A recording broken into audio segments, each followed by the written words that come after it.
Hi, in this video I would like to talk about intimacy and the intimate connection, what it means. So, a lot of people, when they hear intimacy, they immediately think about sex, about cuddling, kissing, loving a person that you feel attracted to. So like your boyfriend, your girlfriend, your husband or partner or wife. And that's just a tiny piece of what intimacy is about. You can be intimate with a good friend. You can have this very intimate talk with a good friend. There is a reason why they say that the biggest threat for a woman to her relationship is not that the man has sex with another woman, but that the man has a very good talk with another woman. Because that is intimate.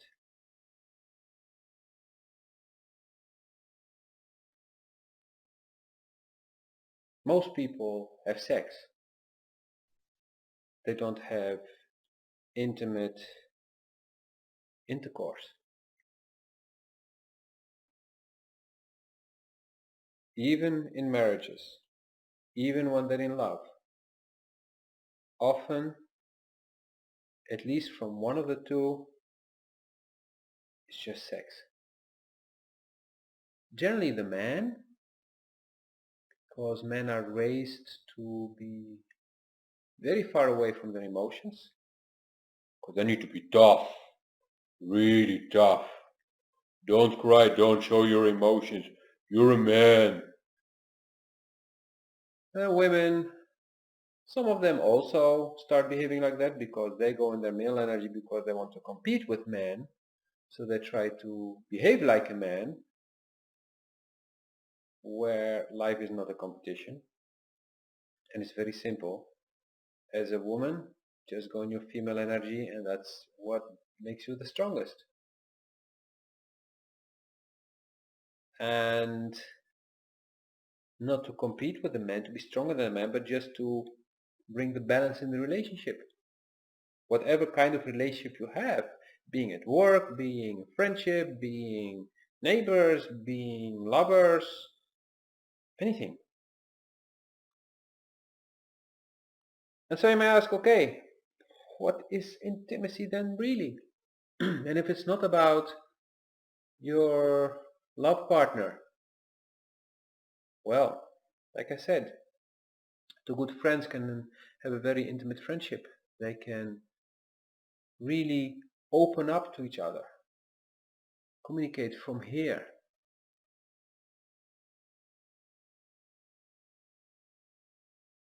You can even do that at the at your workplace. I think, what? Yes, you can communicate intimately on the work floor. How? By just keeping your heart open, by speaking your truth, not trying to please others, just tell the truth, how things make you feel. What you feel is the right course of action. When you do that, you will see that things change. And I've seen that happening in one of the last companies I've worked. We used to go out for a walk before lunch. Some of us needed to buy something for lunch, and the rest would just walk with them, just have a walk. And then we would all gather again in our lunchroom, huge table, all sitting around it so everyone could see everyone. We were not talking business, we're not talking about,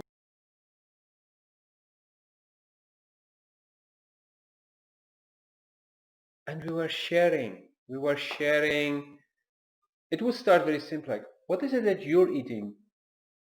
what did you bring from home? What did you prepare? The people start talking passionately about the Indian food or the Thai food that they had prepared, or some Suriname food, and the people would ask questions and then would share like how is this made, and what is it based on, and why they're doing it, how they come to love that food, how they did get inspired to start eating it and then preparing it themselves, because it's different between ordering something or going to a restaurant or start to prepare it yourself.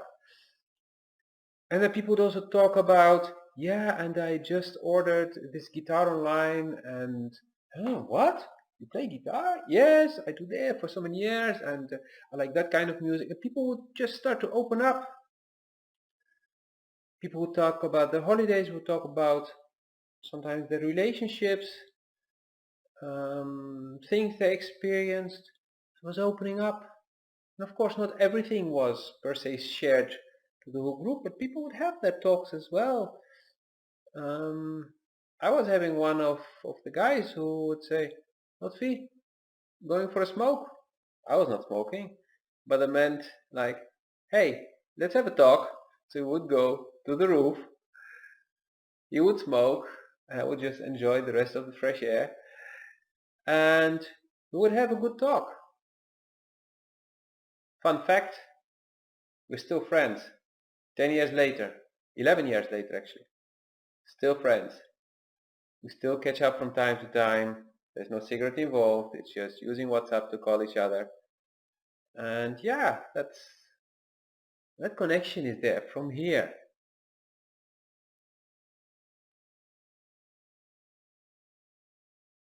And when you have this connection from here, for example, still talking about the work floor, you actually manage to know who you really have in front of you first. You will sense the person's potential, qualities, capabilities. And so this guy, after 3 weeks being in my team, I kicked him to another team. It was a promotion. I hated missing him in my team because he was damn good and he was fun to work with. But I knew that he would be much more of an added value to the company being in that other team. And he would also enjoy that much more because he would have more responsibilities, more variety in his work, and he could grow more. And this eventually led him to pursue a career in that field that was linked to what he was doing in that second team. And today he's very successful in that. And that wouldn't have been possible if I would not have connected with the person. The same with another team member who was sitting next to me, and the team member did have some personal complications at home, which sometimes did affect work, but because I was connecting from here, he could open up to me. He could share openly like, okay, I have this thing and I'm sorry, but I will not be able to be here at that hour because I have this shit I need to deal with. And yeah, being a single parent, I was like, okay, good. You'll have your priorities, that's clear. And your child comes before the job. You may say, oh, you're a bad manager. No, actually I'm a good manager because this person made also a promotion to another team and became an expert in executive search. And that team was super happy with that person. The only thing I did was being there with an open heart, listening, connecting, and I knew exactly what that person had in him and what he could do. And so I shared that with the other team manager,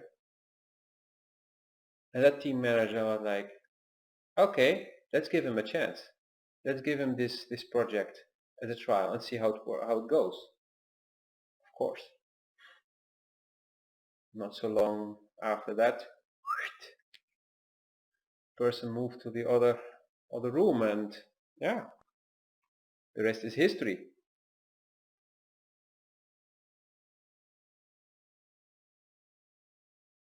And also because my boss was doing the same thing, maybe not with everyone, that I do not know, but at least with me he did. And when I was out of balance in the first 2 months, we sat down. He sat me down. I can still remember I was sitting on this and he was sitting there on the sofa, and we had that very tough talk because I was lost in that new company, in that new position, and things were very different from what I was used to. So I really had to find my way, and I was not truly being myself. And I tried to remember how I used to do things before, but it didn't work. And so the message was, either you change or you're out in a few months. That was in short. But then we had a good talk, and I stayed open, I listened, and at the end I shook his hand and I said thank you, because I really appreciated that he took the time, did the effort to really communicate. And then I went home in the evening, and it was still in my mind, and first I was a little bit stressed and nervous, but then I was like, okay, what can I do? I can only follow my intuition, truly follow my intuition, just be myself, and it's either going to work or they will not appreciate it, which means I do not fit here. And then they'll have to fire me, that's it. Because I do not see what I can literally do differently and start doing this or doing that. It was not a thing on, yeah, if you do this, you do, no, it was more the energy behind things. So basically I went back in here. And that was before I helped the others have their promotions.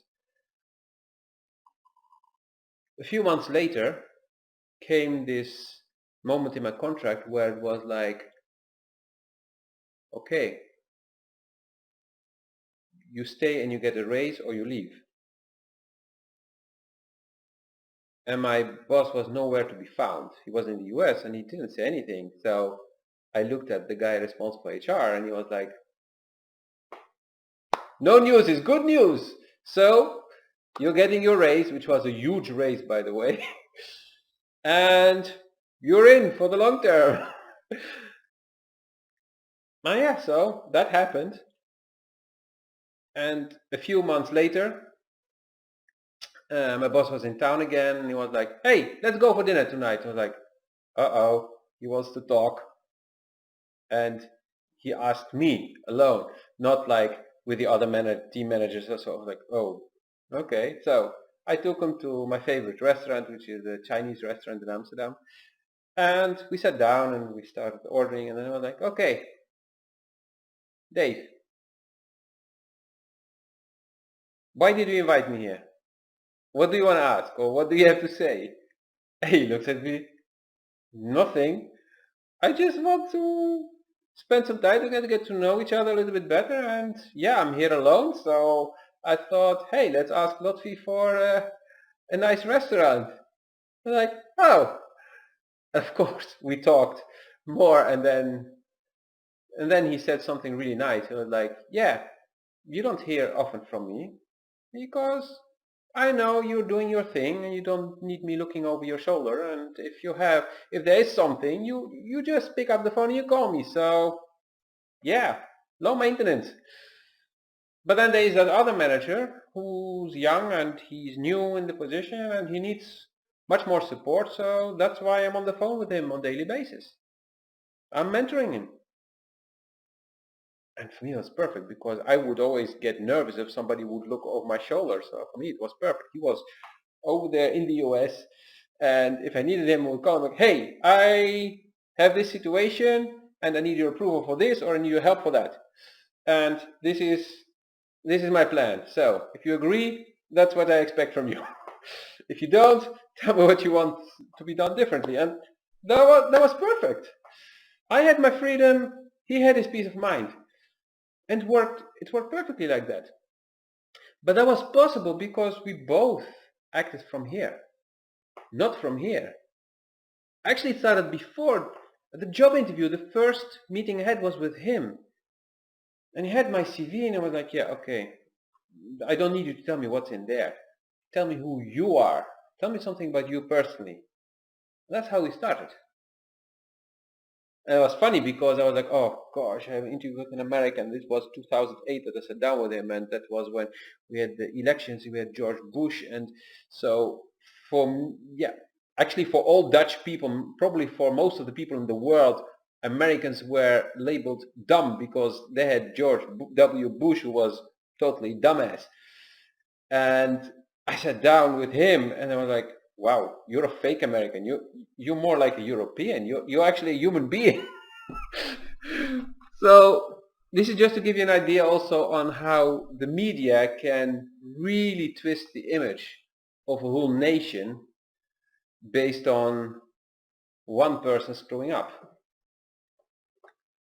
I learned eventually to read between the lines, hear between the sentences, but then I did still lack quite some experience. So on the work floor, opening your heart, basically being intimate, is a good thing. And yet you need to get used to that the word intimate doesn't mean sex, doesn't mean sexuality. Intimate is just from here. And the reason there are so many problems everywhere is that most people are not acting from here. They're acting from here, they're acting out of fear. So they put all these walls, like, oh, but I cannot trust this person and I cannot trust that person. How do you expect something good to come out of that anyway? If you cannot trust anybody. And yes, I know, TV series and movies and everything, they're all showing you that you cannot trust anybody. Yes, that's how you can manipulate the masses. If nobody trusts nobody, there is no this, so there's no opposition. Why do you think that dictators generally start beheading the opposition leaders when the elections are coming, or get them into prison or whatever? Because these people would bring people together and would form a front, would form a coalition. So acting from here is crucial. So when it comes to just meeting people somewhere, comes an example from, this is long ago, 10 years or more, me sitting in the train, this old lady in front of me was knitting something or so, and we just started talking. I don't know how. I just was open, she was very open, and I don't remember what it was, but I did learn a few things that day. And I had a wonderful trip in the train because we had this wonderful, open, warm conversation. That would not have been possible if she would have been afraid of every stranger, especially a guy with dark eyes, dark eyebrows, dark hair, who could be a criminal, a murderer, a terrorist maybe. Ooh. No, seriously, the same is happening with people I meet online. On Facebook, I connect with people. Actually, all my friends that I know today, who are still my friends today, we connected because we connected from here. Because I refuse to connect from here with people. If people start talking from here, it's just like la la la la la la la. I don't hear them. It's just noise. I ignore them. Even if they come to me and I need them, if they start doing that, I start by ignoring them first, till they realize that something is wrong. And then I look them in the eyes, and then I open from here, and then they change. They first get a little bit out of balance, and then they calm down and then start opening up, and then a conversation starts to happen. True conversation. And then we get to the point, to the real point, not the excuses, no, to the real issue at hand. What is really bothering one of us or both of us. And then we can resolve it harmoniously, even if concessions need to be made on one side or on both. No problem, because we're in harmony. So intimacy leads to harmony. Intimacy leads to unity. Intimacy basically leads to peace. Peace of mind, peace in the world, peace with your neighbors, with your friends, with your co-workers. And so I would really like to encourage everyone who's watching this. Put your hands here, one on your chest and one on your belly. Your lower part of the belly, just beneath your belly button. Or maybe your thumb is on the belly button and your hand is like this, so the rest is on your second chakra. And just feel your heart and feel your belly button, your belly. And if you're into chakras, then you know it's the heart chakra and the sacral chakra, which is, yes, the sexual chakra, but also the life energy chakra and the creative energy chakra, the creation chakra. It's the orange one. And the heart chakra is about love and connection. See, that's why I'm saying open your heart when you connect with people, because that's how you can really connect. And feel how it's actually getting warmer under your hands. If you're lucky. If it's getting colder, then we need to have a talk.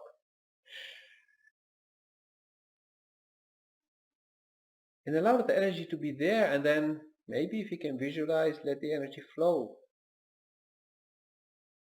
through your belly up to your heart, and then through your hand down to the other hand, and then back in a loop.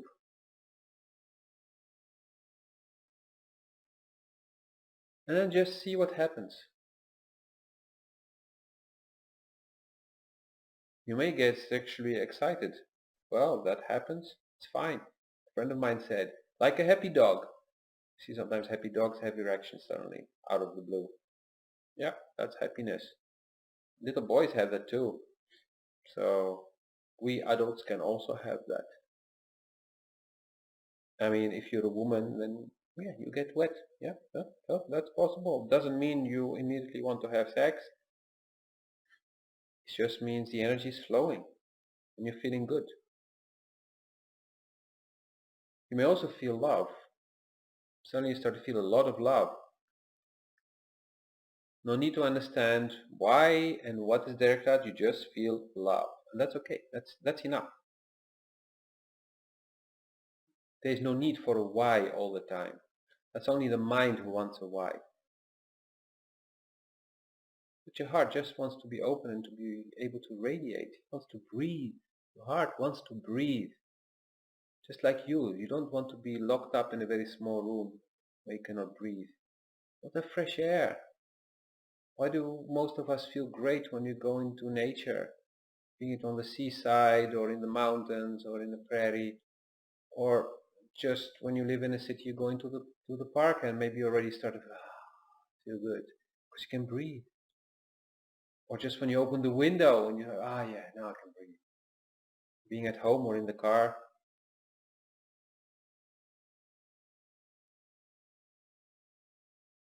So just let that energy be. And remember, we cannot get hurt when you have an open heart. The only thing that can hurt us is us. We can hurt ourselves if we have expectations from the others. Us walking around with an open heart and connecting with everyone with an open heart means that we can feel who they are on the inside. Yeah, sometimes we may see their pain or their anger. Yeah, we see it, but we know it's not ours. And for that we need to be grounded. but it also means we can see the potential of the person.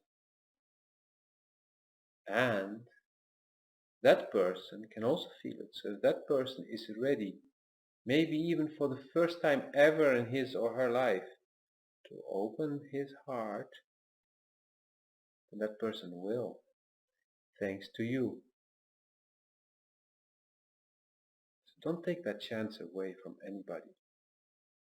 Don't take that chance away for yourself to have a beautiful heart connection and a beautiful heart conversation with the person in front of you, no matter what it is and where you are.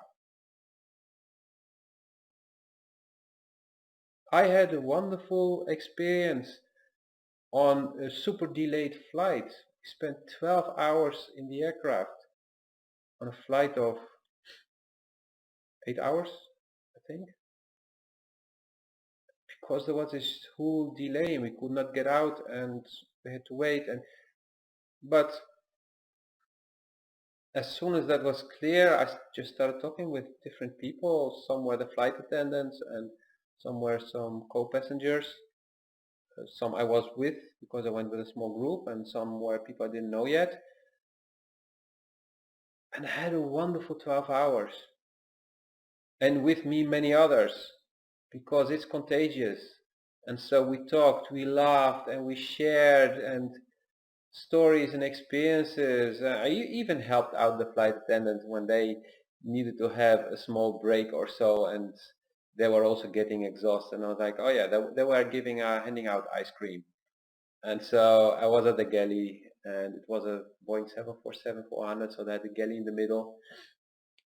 And so this flight attendant was just sat down for a moment, and she was eating an ice cream as well herself, and a kid came or somebody came and was like, you stay. And I just prepared and gave, and the person was happy, thank you, yay, and went away.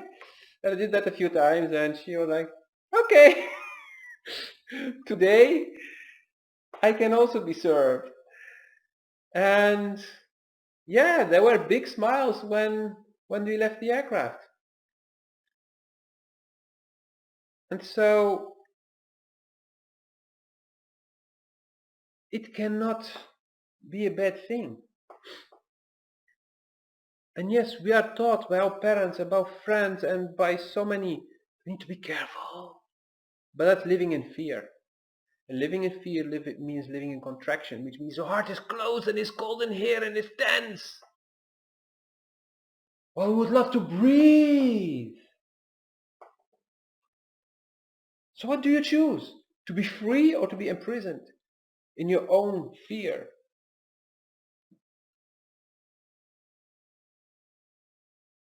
I know what I'm choosing.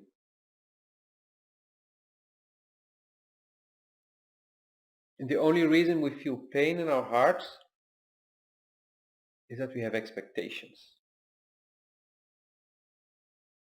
When you have a breakup with your lover and it hurts like hell, it's because you had expectations. You had expectations for certain things. You were not in an unconditional love relationship.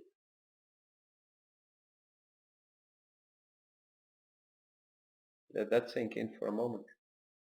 I'm not judging you. I'm not blaming you. Because we are raised, we are indoctrinated by everything around us that you should have all these expectations from yourself and from the other.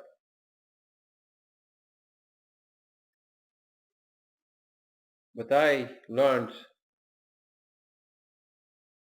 in some of my love relationships that there were very little expectations, and that gave a lot of air to breathe, not having the need to do crazy things, but just feeling free and breathing.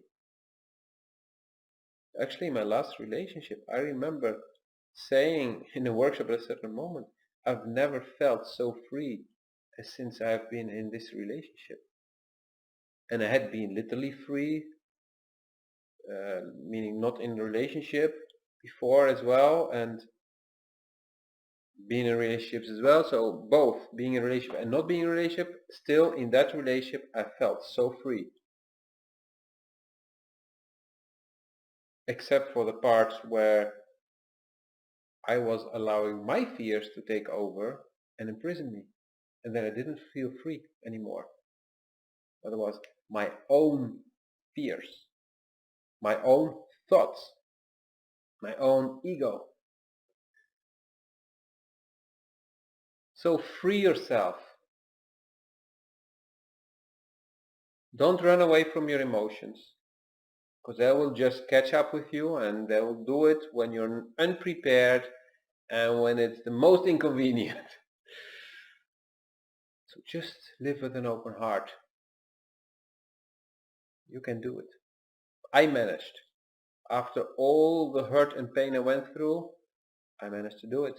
And I'm doing it on a daily basis. Even with all these crazy energy fluctuations, still doing it. And I'm seeing the response from people. And people suddenly are super helpful in ways you're like, huh, what? And I'm like, wow, these are really kind people. They barely know me, but they do this and they do that, and they help me with this. And I'm like, huh? And sometimes I take a moment and then I'm like, oh yeah. Like now, I just had a few examples crossing my mind. I'm like, yeah, it's because I'm with an open heart.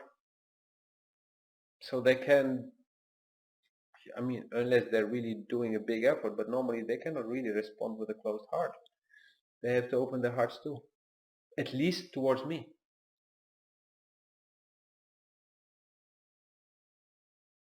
And if you feel that this is still way too scary for you, then maybe you need some help. Some help figuring out where your fear is coming from, what is blocking you, and then you can contact me.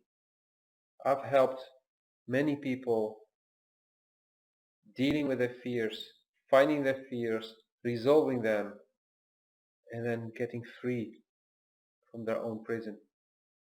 So contact me. I'm here if you need me. For now, I wish you a wonderful day or evening or night, whenever you're watching this. And see you in the next video, being it a monologue, being it me answering questions that have been sent to me, or me being in a talk show, having a conversation with somebody else that we decided to record or to do live. They will be on intimacy and sexuality and stuff like that. So I'm coming.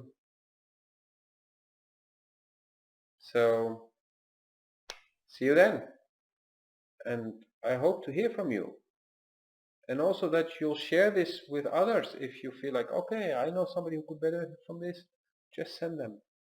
Don't force it on them, just send them. And if it's the right moment for them, they'll watch it. See you next time. Like, subscribe, and share.